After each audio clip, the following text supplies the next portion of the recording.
Hello everyone, welcome to humanities कीड़ा। आज हम पढ़ेंगे salient feature of US constitution. तो यूएस कॉन्स्टिट्यूशन जो है उसे अडॉप्ट किया गया था 1787 में और उसे लागू किया गया 1789 में 4 मार्च को। यूएस कॉन्स्टिट्यूशन में टोटल 7 आर्टिकल्स है और उसमें 27 बार अमेंडमेंट्स हो चुके हैं अभी तक। जेम्स मेडिसन को फादर ऑफ यूएस कॉन्स्टिट्यूशन माना जाता है। और उसके फीचर्स क्या क्या हैं? सबसे पहली बात की रिटन कॉन्स्टिट्यूशन है। रिटन कॉन्स्टिट्यूशन में क्या होता है कि एक कोडिफाइड डॉक्यूमेंट होता है जो क्लियरली ये बताता है कि उस कॉन्स्टिट्यूशन के बारे में कि उसमें क्या क्या चीज़ें हैं, स्ट्रक्चर ऑफ गवर्नमेंट क्या है, डिस्ट्रीब्यूशन ऑफ पावर कैसे हैं, इंडिविजुअल को कौन से राइट दिए गए हैं, जुडिशरी का क्या स्टैंड है। दूसरा फीचर है रिपब्लिकन फॉर्म ऑफ गवर्नमेंट। जो यूएस कॉन्स्टिट्यूशन है वो ये इंश्योर करता है कि यूएसए में क्या है, रिपब्लिक है। रिपब्लिक में क्या होता है कि जो हेड ऑफ स्टेट होता है, यानी कि जो प्रेसिडेंट है, वो क्या होते हैं, वो इलेक्टेड होते हैं, तो उसको क्या कहा जाता है, रिपब्लिक कहा जाता है। और ये पावर किसके हाथों में रहती है? पीपल के पास रहती है। फेडरल स्ट्रक्चर क्या बताता है कि federal system of government whereas power is divided between national government and state. Federal structure में ये होता है कि जो पावर होती है वो डिवाइडेड होती है नेशनल गवर्नमेंट और स्टेट गवर्नमेंट में। ठीक, इससे क्या होता है कि एक बैलेंस बना रहता है सेंट्रलाइज्ड अथॉरिटी और लोकल ऑटोनॉमी में। इससे जो सेंट्रल गवर्नमेंट है वो बहुत ज़्यादा अपनी मनमानी नहीं करता, ऑथोरिटेरियन नेचर में वो नहीं जाता है। इसीलिए फेडरल स्ट्रक्चर वहाँ पे फॉलो किया जाता है यूएस में। फिर एक ये है कि प्रेम्बल, जो यूएस कॉन्स्टिट्यूशन है वो प्रेम्बल से स्टार्ट होता है। और यूएसए जो था उसी का कॉन्स्टिट्यूशन ऐसा पहला था जिसने अपने कॉन्स्टिट्यूशन की शुरुआत प्रियम्बल से की।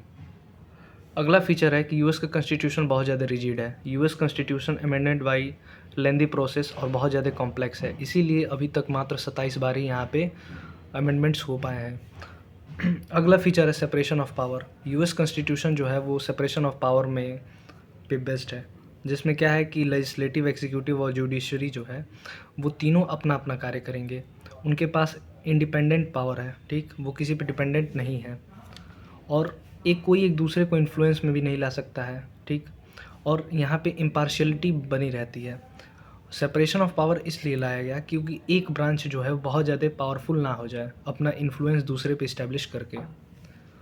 तो इससे इम्पार्शियलिटी जो है वो मेंटेन हुई रहती है, हर ब्रांच अपना ही कार्य करेगा।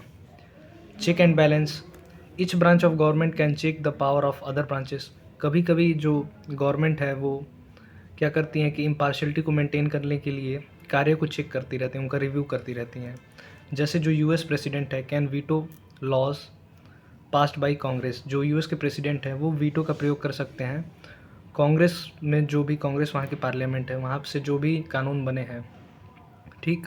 इन केस ऑफ अगर वो सही नहीं लगे, वो अगर कॉन्स्टिट्यूशन के अकॉर्डेंस में ना हो, तो ऐसे टाइम पे किया जा सकता है। The Supreme Court can declare laws unconstitutional.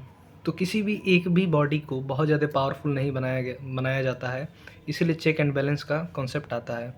अब सुप्रीम कोर्ट को ऐसा लगता है कि कोई जो कानून है वो कॉन्स्टिट्यूशन के अकॉर्डेंस में नहीं है, तो उसे वो अनकॉन्स्टिट्यूशनल घोषित कर सकता है। फिर वहाँ पे सुपरमेसी ऑफ कॉन्स्टिट्यूशन है, यानी कि कॉन्स्टिट्यूशन ही सुप्रीम है। जैसे वहाँ पे ब्रिटिश कॉन्स्टिट्यूशन में ये था कि जो पार्लियामेंट है उसकी सुपरमेसी है, लेकिन यहाँ पे यूएसए में क्या है, सुपरमेसी ऑफ कॉन्स्टिट्यूशन है। The constitution is the supreme law of land, neither state और सेंट्रल कैन ओवरराइड इट। ऐसा नहीं है कि स्टेट और सेंट्रल गवर्नमेंट जो है उसकी लॉस को अवॉइड कर सकें, ऐसा नहीं है, उनके साथ ही उन्हें चलना पड़ेगा। अगला फीचर है बिल ऑफ राइट्स। सबसे पहले जो 10 अमेंडमेंट्स हुए हैं यूएस कॉन्स्टिट्यूशन में वो बिल ऑफ राइट्स के लिए हैं। बिल ऑफ राइट्स में क्या है कि protect individual liberty such as freedom of speech, religion, press, and these amendments place limitation on government power. Bill of Rights जो है वो बेसिकली इसलिए आया था क्योंकि लोगों की जो लिबर्टीज़ हैं उनको बचाया जा सके। गवर्नमेंट अगर बहुत ज़्यादा पावरफुल हो जाए तो उससे लोगों को बचाया जा सके, लोगों के पास कुछ खुद का अधिकार हो। तो कैसे अधिकार हो सकते हैं? जैसे फ्रीडम ऑफ स्पीच, रिलीजियन, जैसे फंडामेंटल राइट्स जो होती हैं, बेसिकली एक मनुष्य का जो बेसिक राइट है उसे बचाने के लिए बिल ऑफ राइट्स लाया गया था। और यूएसए के कॉन्स्टिट्यूशन में जो पहले 10 अमेंडमेंट्स हुए थे वो बिल ऑफ राइट्स के लिए ही हुए थे। उसमें टाइम टू टाइम ऐड किया गया कि ये राइट हो सकता है, ये और एक राइट हो सकता है।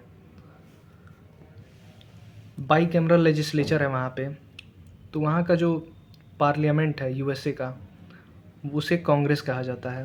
कांग्रेस में 2 हाउसेज़ हैं, हाउस ऑफ रिप्रेजेंटेटिव और दूसरा है सीनेट। हाउस ऑफ रिप्रेजेंटेटिव है, वहाँ पे लोगों के द्वारा चुने हुए लोग जाते हैं, और सीनेट जो है वो स्टेट के मेंबर्स जाते हैं, ठीक? वो स्टेट को रिप्रेजेंट करते हैं। हर स्टेट से 2 मेंबर जाते हैं। अगला फीचर है प्रेसिडेंशियल सिस्टम ऑफ गवर्नमेंट। यहाँ पे प्रेसिडेंशियल सिस्टम ऑफ गवर्नमेंट है।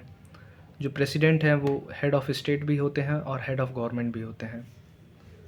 अगला फीचर है पॉपुलर सॉवरेनिटी। पॉपुलर सॉवरेनिटी मतलब ये होता है कि लोग जो हैं वो सुप्रीम होते हैं। Government is based on consent of people, यानी कि लोगों के विचारों पे अगर लोग असहमत हैं तो वो सरकार गिर सकती है। तो यहाँ पे कुल मिला के बात ये है कि पॉपुलर सॉवरेनिटी मतलब साफ साफ मतलब ये है कि लोग जो हैं वो मेन एक्टर्स हैं। जो भी पावर डिराइव हो रही है कहीं से, तो वो लोगों की तरफ से पावर डिराइव हो रही है। Government derives it's power from people. अगर लोग इलेक्ट ही नहीं करेंगे तो गवर्नमेंट रहेगी ही नहीं। अगला फीचर है डुअल सिटीजनशिप। अमेरिका में डुअल सिटीजनशिप है, एक स्टेट के लिए और एक सेंटर के लिए, क्योंकि जो यूएसए है वो कन्फेडरेशन में स्टार्टिंग में 13 कॉलोनीज थी, उसके थ्रू आया है। तो पहला एक जहाँ के लोग वो जिस स्टेट में रहते हैं उसका सिटीजनशिप उनके पास रहेगा, और दूसरा यूएसए का सिटीजनशिप रहेगा। सबसे प्रोमिनेंट फीचर यूएस कॉन्स्टिट्यूशन का है जुडिशियल रिव्यू, जो कि एक केस से आया था, मैरबरी वर्सेस मेडिसन, जो 1803 में है था। तो इसमें ये कहा गया है कि judiciary can declare any law null and void in case of not accordance with constitution.